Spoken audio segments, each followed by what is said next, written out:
What do you do to encourage your students to compose or explore more creativity? Have you thought about incorporating more composition into your teaching? And what about yourself?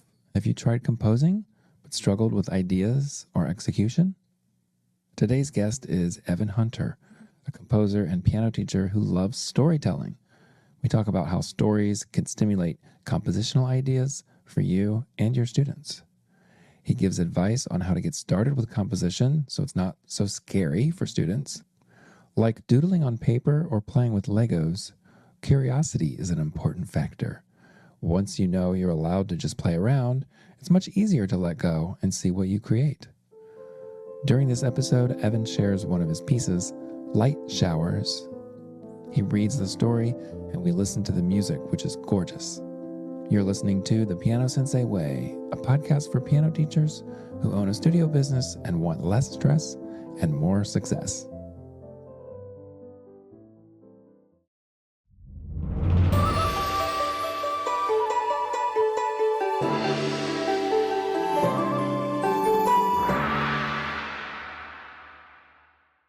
Welcome to The Piano Sensei Way. I'm your host, Clinton Pratt, and I am here to help you master the art of running a successful piano teaching studio. We're happy to have Evan Hunter as a guest today. So welcome, Evan, and tell everybody where you are and what you teach. Hello, my name is Evan Hunter. My father and I own a commercial studio in the Midwest. We teach a method called Simply Music, an Australian-developed approach, although actually we have multiple instruments in our studio, but we use Simply Music for piano, and then a method called Play a Story for younger pianists, about ages 4 to 6. My specialty, I guess if you could call it that, is composing. I write a lot of music for my church. I've written written orchestral music. I like writing for wind band, but I just love composing generally. I love being creative, and I love bringing out that creativity in my students. It just brings me a lot of joy to see. Great. Yeah, that's great to hear. And you mentioned your father. So obviously he's musical, but tell us more about your musical upbringing. You know, was both of your parents musical? Did you start lessons at an early age? What does that look like? Actually, my musical upbringing, it may be a little bit unusual among musicians. I know, I know my mom took lessons when she was a child, but then stopped when she was an adult. She's not a musician. My dad tried lessons a couple of times in life, and it didn't work out. His background is more of an engineering background, if you can believe that. I got started as a musician, actually not even as a piano player. I started as a trumpet player when I was about 11 or 12. I can't really remember. I know a lot of my musician friends started when they were about 5 or 6. But I didn't. So I started as a trumpeter and just got hooked on it. I fell in love with it. I couldn't stop practicing and took lessons there, and then started piano later. I was maybe a year or two later, maybe later than that. I can't quite remember. I just used the piano as a creative tool, mainly. My training was not in being a concert pianist or anything of that nature. So from there, I kept playing piano and trumpet. I sort of fell into composing. I just always heard music in my head. I was inspired by film soundtracks like John Williams, James Horner, Jerry Goldsmith, all the old great classic ones. And I thought, I want to sound like that. I just love the epic sweeping sound. And of course, I had no idea what I was doing compositionally. So I just kind of winged it. But then got some really good guidance from my teachers, ended up majoring in composition, got a degree in it, and got into teaching thereafter. But that's a bit of a different story. Yeah, that's interesting. And I love all the film music and John Williams and all that as well. One of my favorite CDs that I owned was Cincinnati Pop's orchestra playing a bunch of soundtracks. And I loved it. And actually, coming up soon, I'm going to try to go to the Cincinnati Pops Orchestra. They're doing Jurassic Park. So they're like showing the movie, the whole movie, minus the soundtrack, and the orchestra's playing the soundtrack. Oh, that's amazing. Yeah, I'm excited. I haven't been to one of those, but I'm super excited because I love film music. And so to have it, be playing live right then is super exciting. Oh, that's amazing. Yeah. So, yeah, and that's interesting that you didn't start piano until later, but you did trumpet and then the composition. Then when did you either start teaching piano and music, and how did that come about? Did you even want to do that? Like, was that a career plan or did it just happen? Well, my initial plan, well, and the typical path for a classical composer these days is you go all the way up to the doctoral level, you get a professorship somewhere, and so you teach courses during the year, and then you write during the summers. So that's usually the way it goes. I was on that path. I was getting my undergraduate degree, but around the end of that time, my dad actually decided he wanted to learn to play. Learn to play piano. He had tried a couple of times earlier in life and it didn't work out. But he thought, you know what? I'm going to learn to play this thing no matter what. Music doesn't let you go, right? So he found out about this Simply Music method. It's not simply piano, I should say that. It's not the same thing at all. They're often confused with each other. But he found out about it, found a local teacher who since retired, and started taking lessons with her. And after just 3 months of lessons, my sister and I, we're both trained musicians. So we saw him memorizing all this music without even being able to read it. All kinds of different styles, pop, jazz, classical, even composing his own pieces, and having fun. And we thought, how is he doing this? This is crazy. And then after a year of lessons, he could play 44 songs by memory, all styles. So we were just blown away. And so we had kitchen table discussions. He talked about the approach with us and how different it was. And we just thought, this other teacher's going to be retiring pretty soon, and no one here is going to be doing this. It was around that same time that I thought, maybe I don't want to go the academic route with my music. I don't want to do the professorship thing. It's going to put me in a lot of student debt to go on for graduate degrees and such. So, what if we started a studio doing this? In a sense, I made my own teaching job. And it was, so we got it started together. That was about 13 years ago. And then even looking back before then, I'd always enjoyed tutoring other students. They would ask me for help with their music theory and such. So I would tutor them. And I discovered I really got a kick out of that light bulb moment. When a student had been struggling with something for a long time or felt like they were never going to get it, they couldn't do it. And then you just slip in one little new way of thinking and, oh, I've got it. Oh, this is so easy.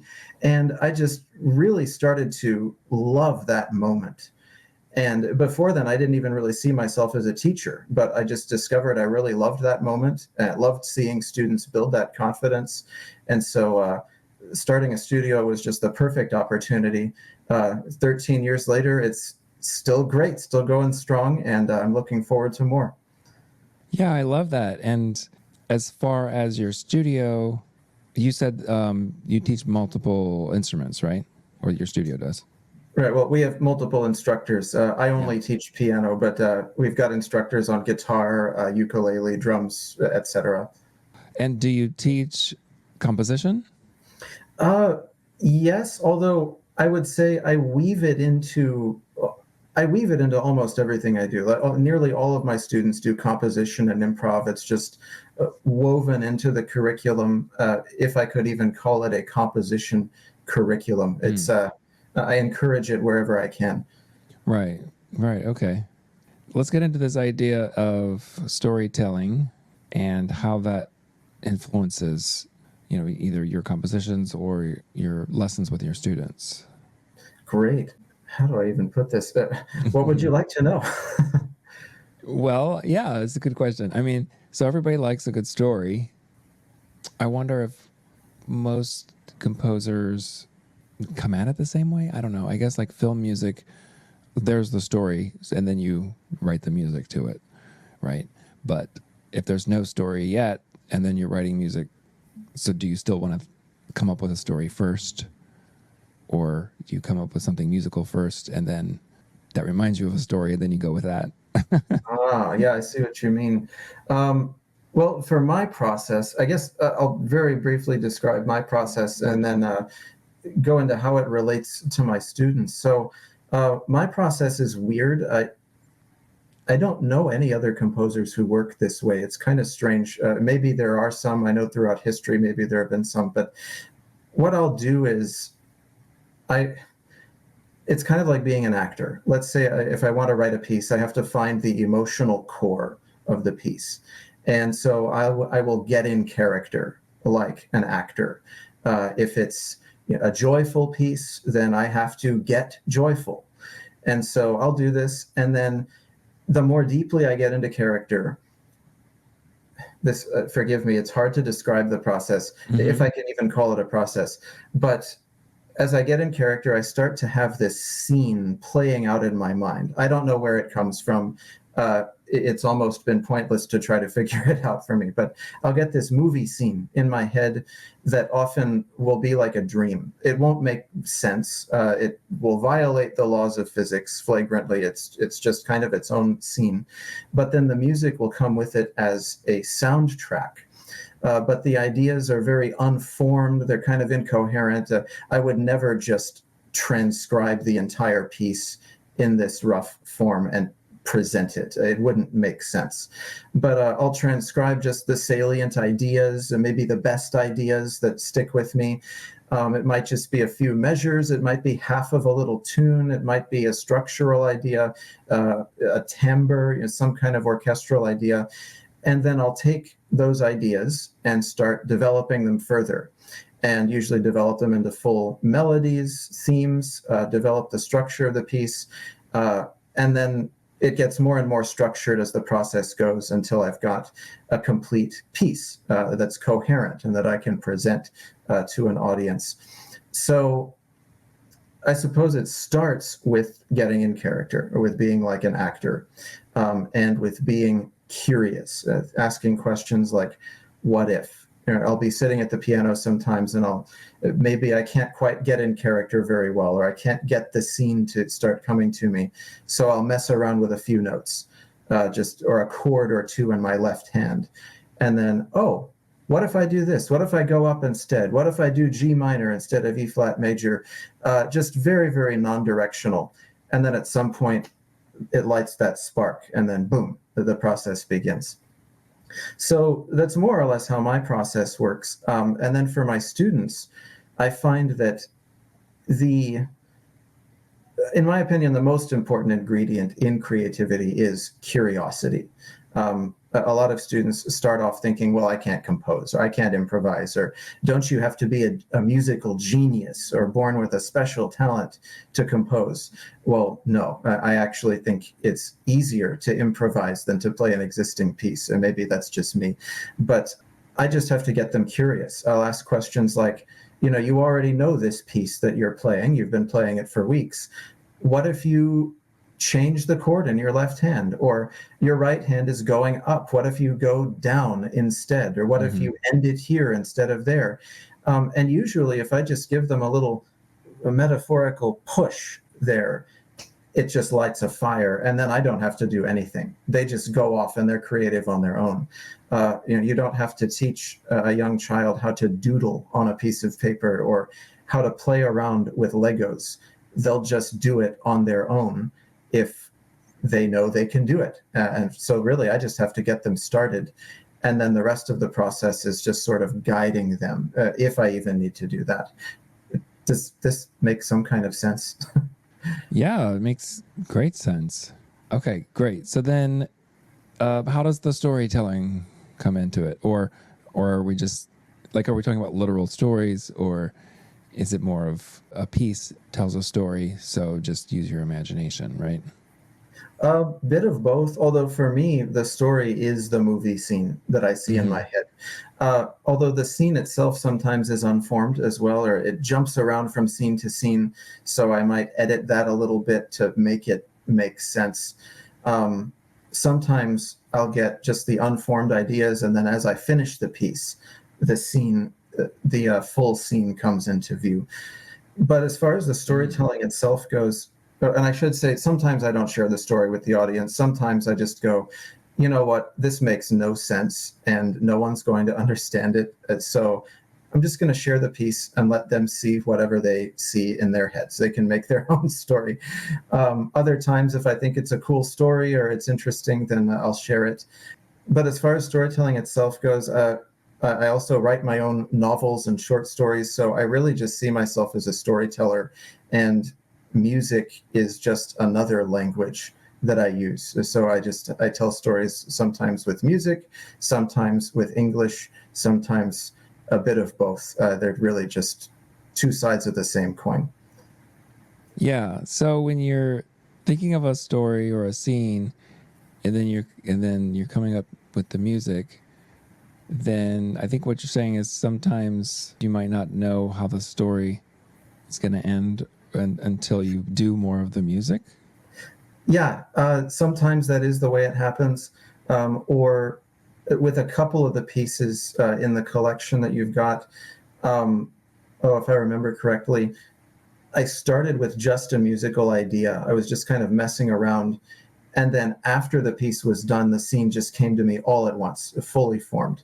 Oh, Other okay. times, yeah, so it's not a completely rigid process. I don't have to start with the movie scene. Right. Yeah, I like that. All right. So, what if we share one of your pieces with the audience? Sure. So, we got this piece called Light Showers. Do you want to talk about that and maybe tell a story?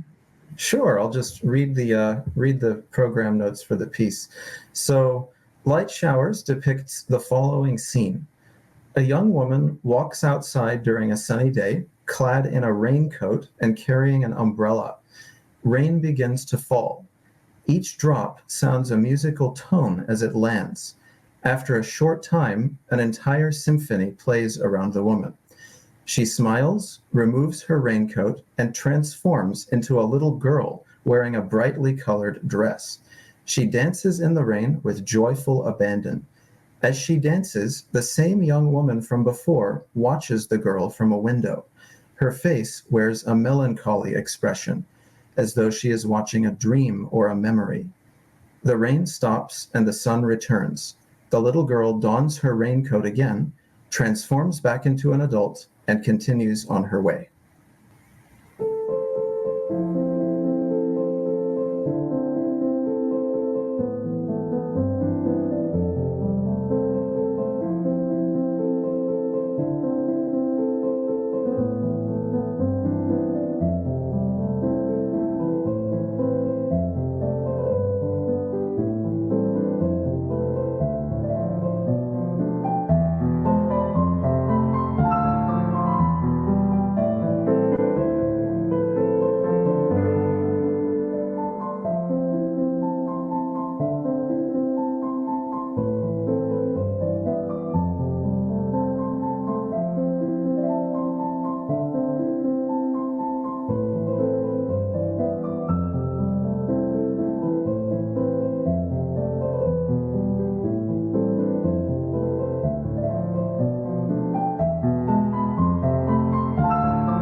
Okay, it's absolutely gorgeous. I love it. Thank you. And Thank you. yeah, it's just so nice. And I think my favorite part is when it like goes an octave higher, or is it 2 octaves higher? I don't know. And yeah, it's cool too because that could, like, you might have an idea of what that is supposed to be, as the composer. Like, oh, this is raindrops, or but listeners might have a different idea too, but it's probably the same feeling, or the emotion. When it goes up higher, yeah, it sounds kind of like, maybe that's kind of like the nostalgia or the memory aspect of it. But That is what it is. Yeah. but like it also sounds like the rain. But then, like, when I think of rain, it makes me think of nice memories, which is also nostalgia. So like it's kind of all the same to me. Yeah, that's cool. Maybe let's also share a little bit of the orchestra version, because you have that as well, right? As far as audio. Yes. And then the idea is that you can play the piano part along with that. Is that right? Yeah, there are play-along tracks as well with the melody removed, but the orchestral version has the melody. That's just for listening. Oh, okay. Yeah, yeah. Let's listen to that.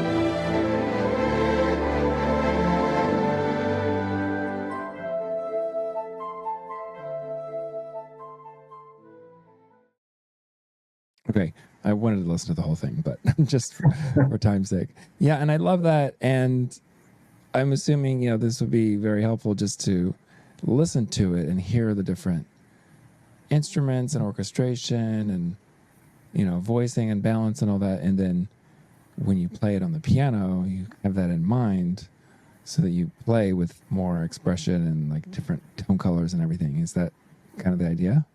Yeah, well, I actually hear an orchestra in my head when I'm writing the piano part. So, in Yeah. a way, I'm actually reverse. You could consider the orchestra version the real version, and then the piano version. Well, I imagine the orchestra version does help the performer in the way you described. Right. Yeah, I remember one of my teachers would always be talking about orchestration when I was playing a piece, even like Beethoven sonata or something. She's like, oh, this part, like a flute or something. And sometimes it would annoy me. Like I didn't like it. I'm like, no, it's not a flute. It's a piano. I'm playing the piano. Like there's no cellos. I don't know what you're talking about. Right. but yeah, then, obviously once I got it, like, oh, yeah, if you imagine it that way, yeah, I'm going to play it different if I'm thinking this is like a light little flute flurry, versus, oh, I'm just playing a scale on the piano, right? Or like, Mhm. this is a cello part, I'm going to play it maybe with more warmth of tone and all that. Yeah, but I like that you hear it as an orchestral version, and then piano's like, well, I'm only one person, so I'll just play it on the piano. Right. Yeah. So then the play along, describe that. So does it sound pretty much like the orchestra version?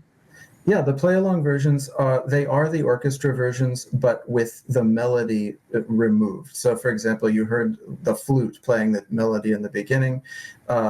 That part is gone in the play along track. So the piano player plays the melody. It's like you're playing along with the orchestra. Okay. That's nice. That's really cool. Thank you.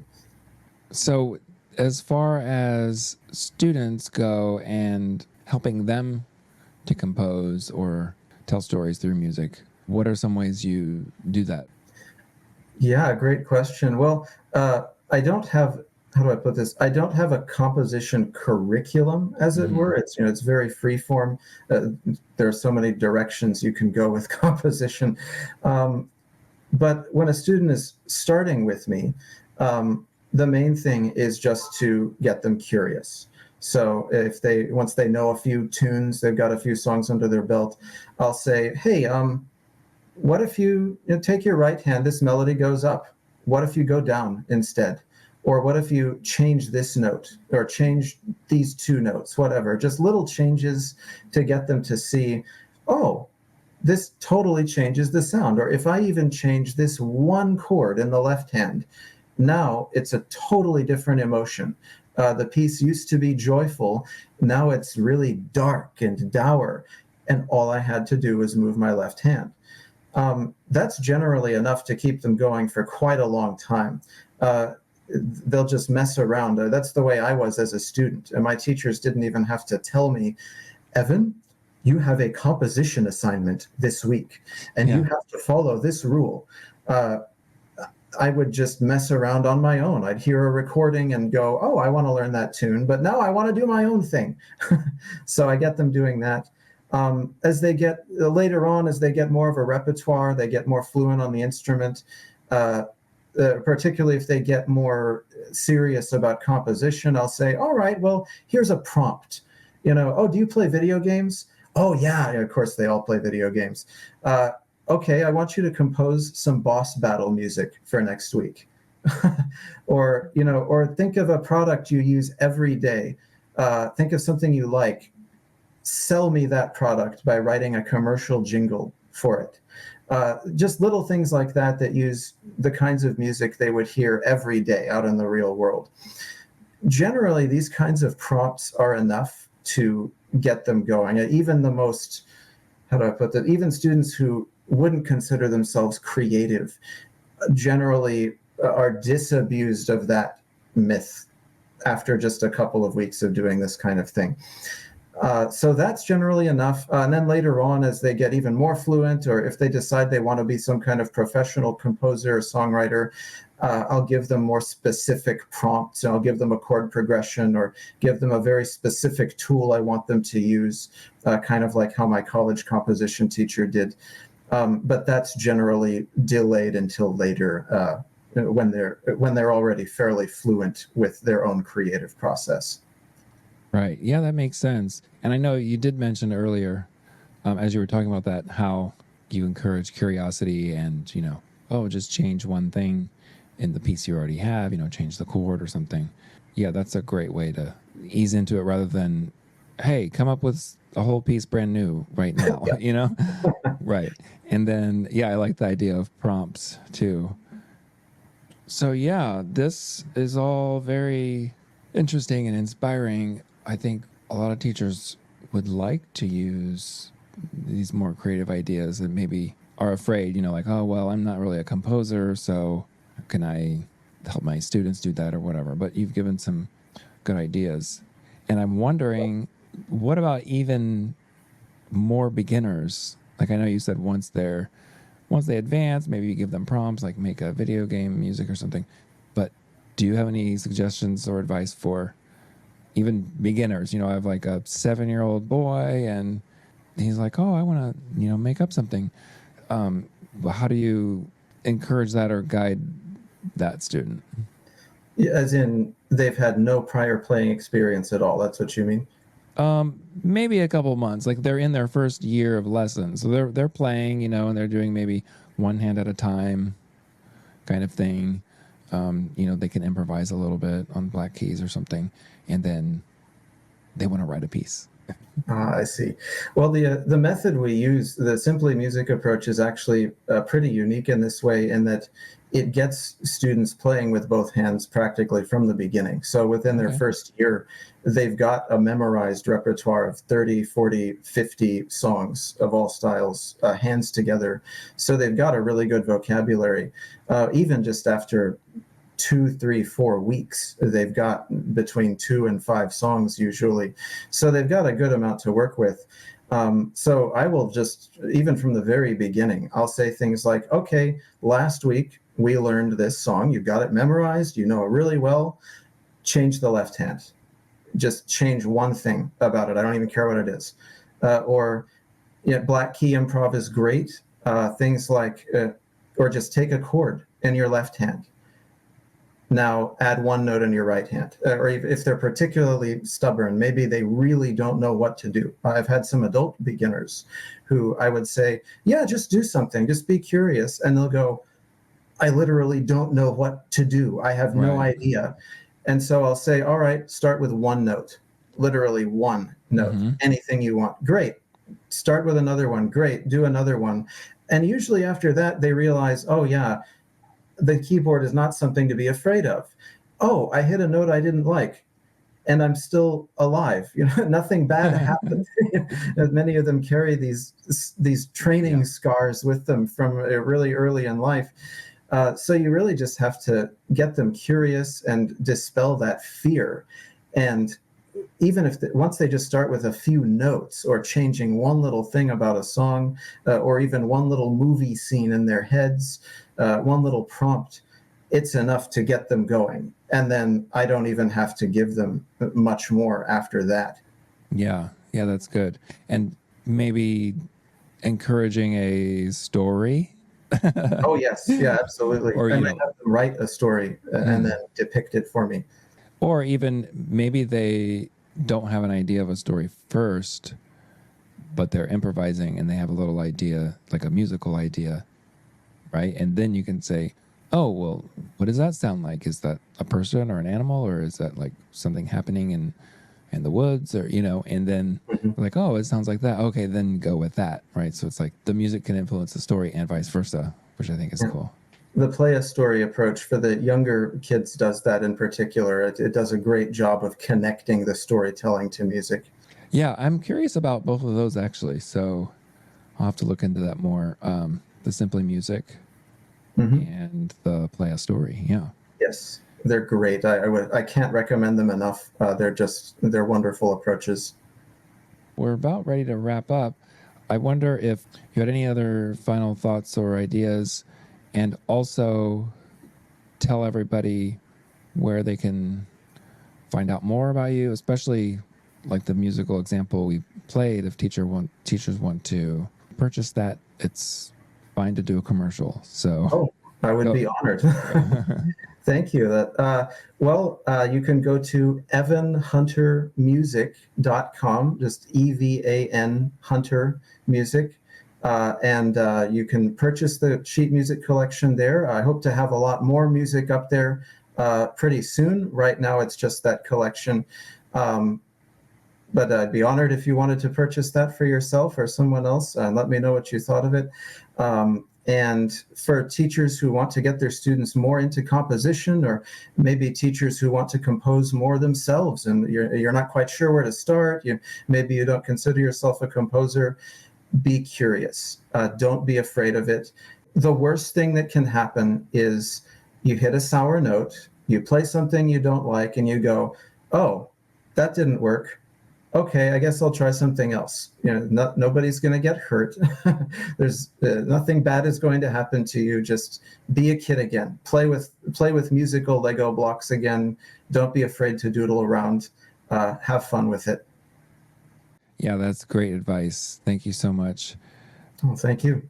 Evan, it's been great and inspiring, and I really appreciate your time. And just as a reminder to everybody, you can go to thepianosenseiway.com, and we're also on YouTube, which is also The Piano Sensei Way, where I post the video version so you can see our lovely faces and anything else I share visually. So everybody take care and have a great day. Thanks, Evan. Thank you.